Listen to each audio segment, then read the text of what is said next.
现在先让它往这边转，你可以看它基本上这个角度呢是挺大的，对吧？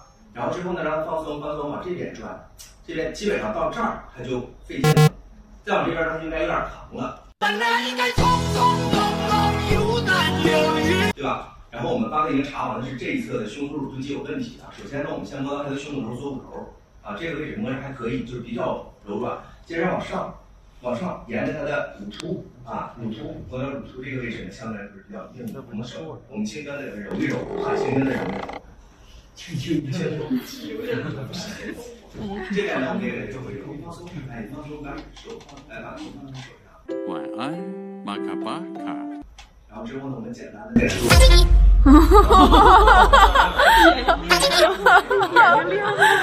今天的心理学到了啊。